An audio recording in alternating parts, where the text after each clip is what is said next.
आपको हवा भी नहीं लगी और गवर्नमेंट ने एक और कंपनी बेच दी। नमस्कार, प्रणाम। मूल निवासी पीडीए पुस्तकालय हरिहरपुर से मैं आपका पप्पू कुमार। साथियों, आज बात करेंगे उत्तराखंड के अल्मोड़ा में स्थित सरकारी दवा बनाने वाली कंपनी IMPCL को बेचने की कहानी। 145 करोड़ की कंपनी IMPCL को मात्र 121 करोड़ रुपए में बेच दिया सरकार ने, और यह कंपनी कोई घाटे में नहीं चल रही थी, जिसका पूरा नाम है Indian medical pharmaceutical corporation limited, यानी IMPCL। यह एक ऐसी अकेली कंपनी है जो आयुर्वेदिक एवं यूनानी दवा बनाती है।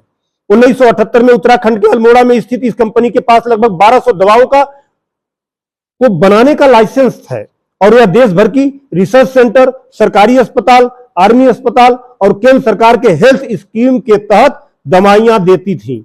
और सबसे बड़ी बात है कि 1983 के बाद से अब तक यह कंपनी कभी घाटे में नहीं गई है।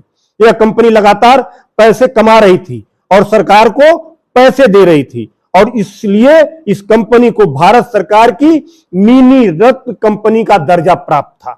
लेकिन फिर भी 2026 में मोदी सरकार ने इस कंपनी को बेचने का फैसला किया और दिल्ली की एक company schema pharmaceuticals private limited को सिर्फ 121 करोड़ रुपए में बेच दिया। सबसे मजेदार बात यह है कि भाजपा के एक सांसद आदरणीय श्री अजय भट्ट जी ने इसका पुरजोर विरोध किया। उन्होंने कई बार केंद्र सरकार और आयुष मंत्रालय को चिट्ठी लिखी कि यह कंपनी सरकार को प्रॉफिट देती है, और साथ में उन्होंने यह भी कहा कि यह कंपनी सरकार को सस्ते दामों पर अच्छी क्वालिटी की दवाइयां उपलब्ध कराती है। इसके बाद भी इस कंपनी को सरकार ने बेच दिया। अब सवाल यह है कि जब कोई कंपनी प्रॉफिट पैसा कमाकर सरकार को दे रही है और वह मिनी रत्न के तौर पर जानी जाती है, तो फिर ऐसी कंपनी को बेचकर किसको फायदा पहुंचाया गया, आप सोचिए। आज के लिए इतना ही। बहुत बहुत धन्यवाद। जय भीम, जय समाजवाद, भारत माता की जय। जय हिंद, सबको प्रणाम, धन्यवाद, वंदे मातरम।